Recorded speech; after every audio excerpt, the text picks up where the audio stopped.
সুস্পষ্ট দিন ৪০ হাদিসে হযরত সালমান রাদিয়াল্লাহু আনহু বলেন, আমি রাসূলুল্লাহ সাল্লাল্লাহু আলাইহি ওয়াসাল্লামকে জিজ্ঞেস করেছি, ওই ৪০ হাদিস কি যেগুলো সম্পর্কে বলেছেন যে এগুলো হিফজ করবে সে জান্নাতে প্রবেশ করবে। রাসূলুল্লাহ সাল্লাল্লাহু আলাইহি ওয়াসাল্লাম ইরশাদ করলেন, নাম্বার ১, তুমি আল্লাহর উপর ঈমান আনবে। ২, আখিরাতের উপর ঈমান আনবে। ৩, ফেরেশতাদের অস্তিত্বের উপর ঈমান আনবে। ৪, সকল আসমানি কিতাবের উপর ঈমান আনবে। ৫, সকল নবীদের উপর ঈমান আনবে। ৬, মৃত্যুর পর দ্বিতীয়বার জীবিত হওয়ার উপর ঈমান আনবে। ৭, তাকদীরের উপর ঈমান আনবে, যে ভালো মন্দ যা কিছু হয় আল্লাহর পক্ষ থেকে হয়। ৮, সাক্ষ্য দেবে যে আল্লাহ ছাড়া কোনো মাবুদ নেই এবং মুহাম্মদ সাল্লাল্লাহু আলাইহি ওয়াসাল্লাম আল্লাহর রাসূল। ৯, প্রত্যেক নামাজের সময় পরিপূর্ণ উযু করে নামাজ কায়েম করবে। পরিপূর্ণ উযুর অর্থ হলো আদব ও মুস্তাহাব বিষয়সমূহ খেয়াল করে উযু করা। প্রত্যেক নামাজের জন্য নতুন উযু করা মুস্তাহাব। আর নামাজ কায়েম করার অর্থ হলো তার বাহ্যত ও আভ্যন্তরীণ সকল আদবের প্রতি লক্ষ্য রাখা। ১০, যাকাত আদায় করবে। ১১, রমজানের রোজা রাখবে। ১২, সম্পদ থাকলে হজ করবে। ১৩, ১২ রাকাত সুন্নতে মুআক্কাদা দৈনিক আদায় করবে, অর্থাৎ ফজরের পূর্বে ২ রাকাত নামাজ, জোহরের পূর্বে ৪ রাকাত নামাজ, জোহরের পর ২ রাকাত নামাজ, মাগরিবের পর ২ রাকাত নামাজ এবং এশার পর ২ রাকাত নামাজ। এই সুন্নতগুলোকে সুন্নতে মুআক্কাদা বলে। ১৪, বিতর কোনো রাতে বাদ দেবে না। বিতরের নামাজ কোনো রাতে বাদ দেবে না। ১৫, আল্লাহর সঙ্গে কোনো বস্তুকে শরিক করবে না। ১৬, মাতা পিতার নাফরমানি করবে না। ১৭, অন্যায়ভাবে এতিমের মাল ভক্ষণ করবে না। ১৮, মদ পান করবে না। ১৯, জিনা করবে না। ২০, মিথ্যা শপথ করবে না। ২১, মিথ্যা সাক্ষ্য দেবে না। ২২, কুপ্রবৃত্তির বাসনা পূরণ করবে না। ২৩, মুসলিম ভাইয়ের গীবত করবে না, অর্থাৎ সঠিক দোষটাই অন্যের কাছে আলোচনা করবে না। প্রকৃতপক্ষে যেটা দোষ সেটাই অন্যের কাছে তার অগোচরে আলোচনা করা, এটাকেই গীবত বলে। আর গীবত জিনার চেয়েও মারাত্মক ক্ষতিকর।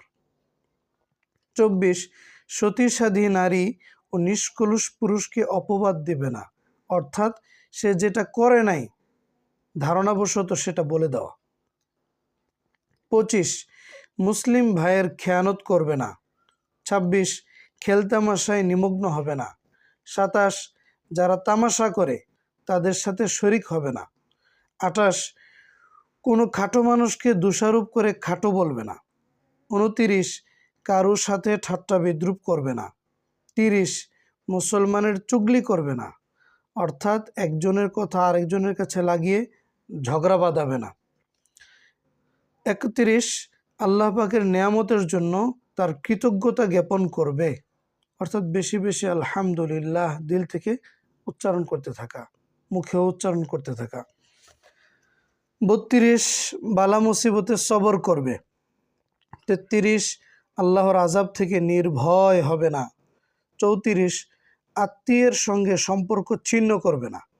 ৩৫, তাদের সঙ্গে অর্থাৎ আত্মীয়ের সঙ্গে সুসম্পর্ক বজায় রাখবে। ৩৬, আল্লাহর কোনো মাখলুককে লানত করবে না।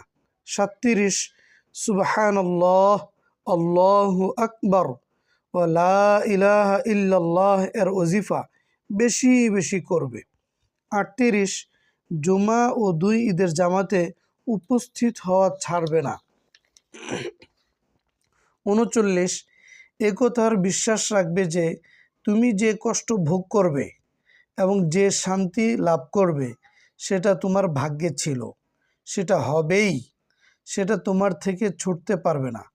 আর যেটা তুমি পাবে না সেটা কোনোভাবেই পাবে না।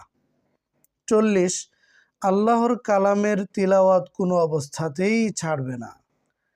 যদি তেলাওয়াত করতে না জানি, তেলাওয়াত শিখব এবং দৈনন্দিন তেলাওয়াত করব। পুরা কোরআন তেলাওয়াত না করতে পারলেও অন্তত যেই সূরাগুলো আমরা মুখস্থ করেছি, শিখেছি, এই সূরাগুলো বারবার পড়তে থাকব।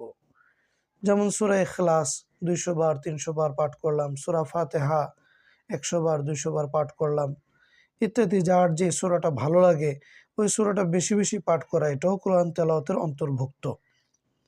হযরত সালমান রাদিয়াল্লাহু তাআলা আনহু বলেন, আমি জিজ্ঞেস করলাম যে এগুলো আত্মস্থ করবে সে কি বিনিময় পাবে?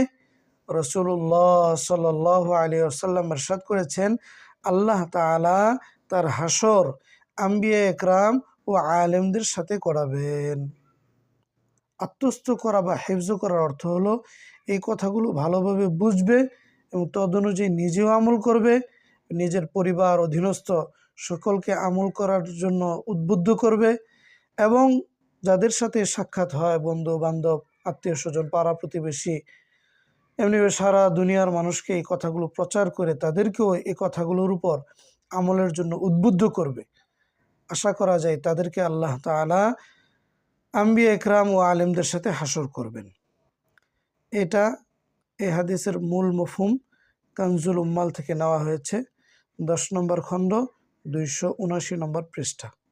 আল্লাহ রাব্বুল আলামিন এই কথাগুলো বুঝে তদনুযায়ী নিজে আমল করার এবং পুরা দুনিয়াবাসীকে আমলের প্রতি উদ্বুদ্ধ করার তৌফিক দান করেন। জাহিরি বাতিনি সর্বদিক থেকে এই কথাগুলো বিশ্বাস করা এবং আমল করার তৌফিক দান করেন। আমিন বিরহমাতিকা ইয়া আরহামার রাহিমিন। সাল্লাল্লাহু আলা নবিয়িনা মুহাম্মাদিনিল আমিন।